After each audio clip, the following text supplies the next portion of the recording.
Bienvenue sur ordimer.com. Dans cette vidéo, nous allons découvrir le fonctionnement des serveurs de messagerie. On va prendre un premier exemple.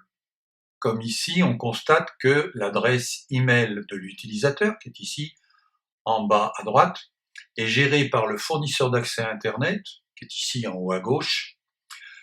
Et on constate que le nom de domaine est le même, orange.fr. Ça pourrait être Free, ça pourrait être SFR ou un autre opérateur, le fonctionnement serait absolument identique.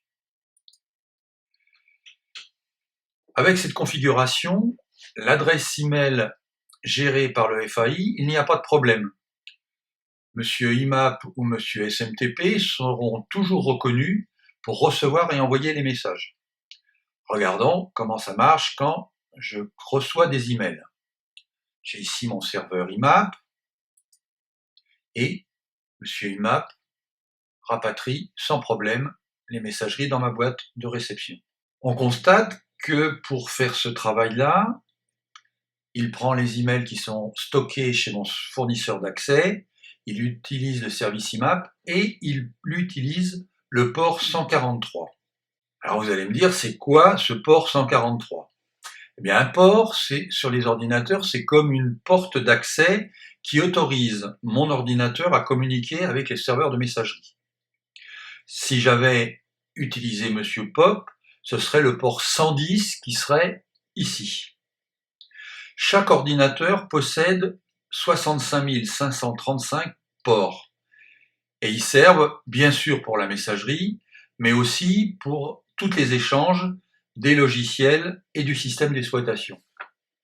Nous allons voir maintenant comment cela se passe lorsque j'envoie des emails. J'écris un message,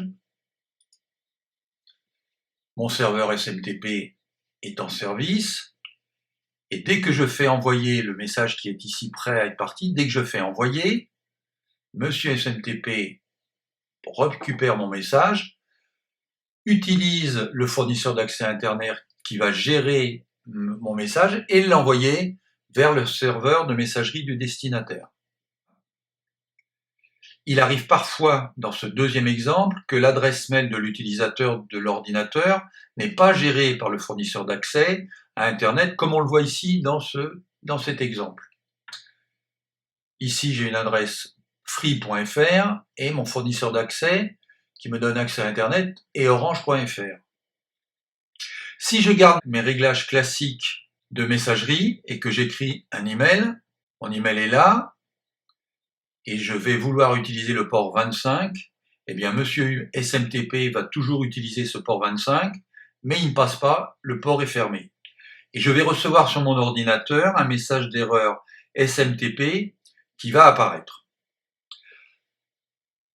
Tout ça parce que lorsque le nom de domaine de l'adresse mail est différent de l'opérateur qui me donne accès à Internet, mon opérateur refuse d'acheminer les messages. Alors heureusement, il y a une solution, et cette solution, c'est il faut changer le port. Dans le cas qui nous intéresse ici, je vais utiliser non plus le port 25, mais le port 465, pour que Monsieur SMTP passe et puisse envoyer le courrier. Ce port 465 va toujours être associé au service SSL. Alors voilà encore un truc bizarre, vous allez me dire, qu'est-ce que c'est que ce protocole SSL ? C'est un protocole qui sécurise les échanges entre les ordinateurs.